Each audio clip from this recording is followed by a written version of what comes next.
अच्छा, आज का जो हमारा लैब है वो है analysing first RC transient circuit. ठीक है, इसके लिए आपके सिस्टम के अंदर पी स्पाइस सॉफ्टवेयर को इंस्टॉल होना चाहिए। ठीक है, आप मैनुअल के प्रोसीजर को फॉलो करते हुए अपने पी स्पाइस स्कीमेटिक्स के अंदर ये वाला सर्किट जो है वो डिज़ाइन करें। ठीक है, उसके बाद क्या करें, उसके बाद इसी इन्हीं स्टेप्स को फॉलो करते हुए उसका इसी सर्किट का आपने रिस्पॉन्स देखना है। ठीक है, मैंने पहले ही से स्कीमेटिक्स के अंदर इस तरह का सर्किट ऑलरेडी डिज़ाइन किया हुआ है।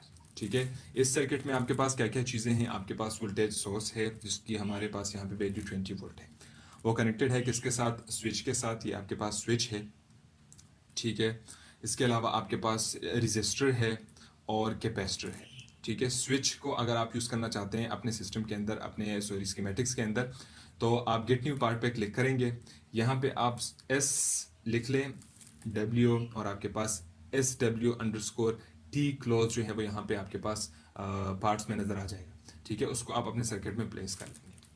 ठीक है, इसके अलावा आपको कैपेसिटर चाहिए तो उसके लिए आप गेट न्यू पार्ट में पार्ट नेम में सी को सर्च करके अपने सर्किट के अंदर प्लेस कर लें। ठीक है, यहाँ पे अगर इस सी को मैं यहाँ पे प्लेस कर लूँगा तो ये आपके पास कैपेसिटर जो है ये आपके सर्किट के अंदर प्लेस कर लेगा। ठीक है, तो ये दो चीज़ें थी नहीं, तो उसके लिए आपने अपने पार्ट नेम के अंदर सी और SW को सर्च करके SW_T क्लोज को अपने सर्किट के अंदर प्लेस करना है।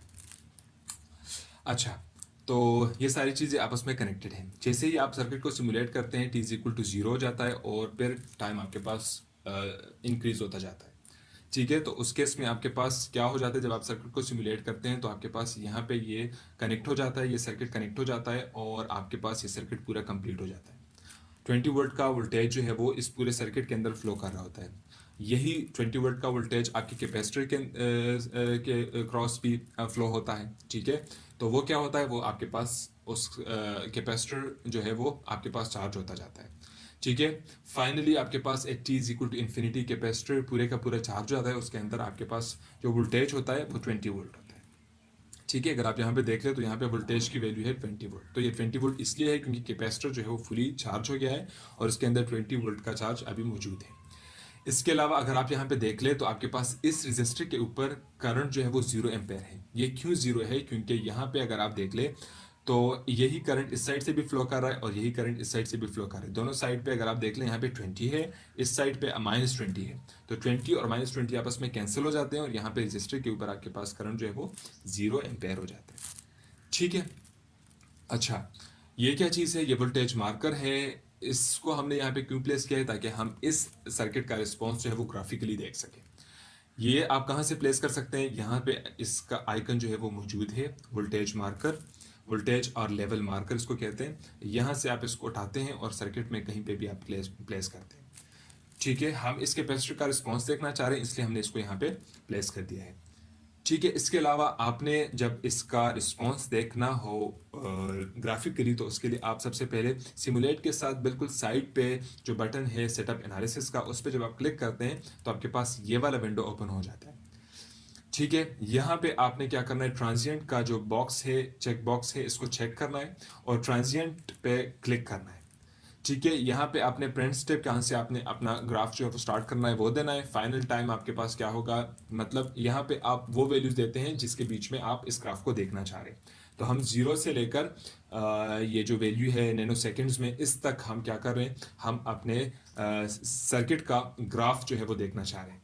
इसके अलावा आप यहाँ पे स्किप इनिशियल ट्रांजिएंट सोल्यूशन को भी चेक कर लें और इसको ओके करके क्लोज करके सर्किट को सिमुलेट कर ले। तो अगर आप देख लें मेरे पास ग्राफ इसका ओपन हो गया है। यहाँ पे आप देख लें कि 0 सेकेंड पे आपके पास कैपेसिटर में कोई चार्ज नहीं है, उसके अंदर 0 वोल्ट है।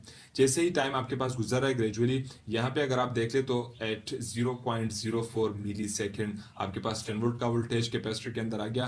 क्यों ही आपके पास टाइम गुजर रहा है एट 0.5 मिली सेकेंड अगर आप देख लें तो आपके पास कैपेसिटर फुली चार्ज हो गया है, 20 वोल्ट उसके अंदर आ गया है। और उसके बाद जो ग्राफ है वो बिल्कुल स्ट्रेट लाइन हो गया है, मीन्स के उसके बाद आपके पास कैपेसिटर जो है वो मजीद चार्ज नहीं हो रहा, वो 20 वोल्ट तक चार्ज हो गया है।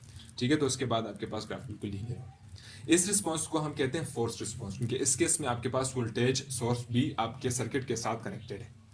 ठीक है, जब आप इस सर्किट को दोबारा बनाएंगे इस स्विच के बगैर, तो at t is equal to 0 आपके पास स्विच क्लोज हो जाएगा और ये सर्किट पूरे का पूरा एक लूप आपके पास बन जाएगा, जिसमें आपके पास 20 वोल्ट का वोल्टेज रेजिस्टर और कैपेसिटर के साथ कनेक्टेड होगा। ठीक है, तो जिस में आपके पास रेजिस्टर और कैपेसिटर के साथ वोल्टेज सोर्स भी कनेक्टेड हो, उस केस में आपके पास रिस्पॉन्स फोर्स्ड रिस्पॉन्स होता है। ठीक है, उस केस में आपके पास कैपेसिटर जो है वो चार्ज होता जाता है। लेकिन अगर ये सर्किट इस तरह का होता है कि इसमें आपके पास स्विच क्लोज करने से वोल्टेज सोर्स डिस्कनेक्ट हो जाता और R1 और C1 आपस में कनेक्ट हो जाते, तो उस केस में C1 के अंदर जितना भी चार्ज होता वो सारा R1 के ऊपर ड्रॉप होता और कैपेसिटर जो है वो डिस्चार्ज होता। उस केस में आपके पास जो ग्राफ बनता वो बिल्कुल इसके अपोजिट बनता कि सबसे पहले वोल्टेज जो है वो 20 वोल्ट होता और आहिस्ता आहिस्ता वो डिस्चार्ज हो जाता और 0 वोल्ट तक आ जाता। उस रिस्पॉन्स को फिर हम कहते हैं कौन सा रिस्पॉन्स? फ्री रिस्पॉन्स, क्योंकि इसमें आपके पास कोई वोल्टेज सोर्स नहीं होता, आपके पास जो सर्किट होता है वो बिल्कुल फ्री सोर्स होता है, तो उसको हम फ्री सोर्स रिस्पॉन्स कहते हैं। तो आज के लैब में हमने क्या किया, फर्स्ट आरसी सर्किट देख लिया, उसको एनालाइज कर दिया, उसका रिस्पॉन्स देख लिया ग्राफिकली। ठीक है, कहीं पे आपको समझ ना आया हो तो आप लोग किसी भी वक्त मुझसे पूछ सकते हैं। लैब रिपोर्ट के अंदर आपने क्या करना है, आपने वोल्टेज की वैल्यू को और कैपेसिटी की वैल्यू को चेंज करके आपने इस एक्सपेरिमेंट को दोबारा करना है ताकि आपका प्रैक्टिस हो जाए। ठीक है, एटलीस्ट 5 रीडिंग्स आपने अपने लैब रिपोर्ट के अंदर मेंशन करनी है। ठीक है, और 5 रीडिंग्स के साथ आपके ग्राफ्स भी 5 होने चाहिए सर्किट के अंदर, सॉरी लैब रिपोर्ट के अंदर। ठीक है, तो दैट्स ऑल।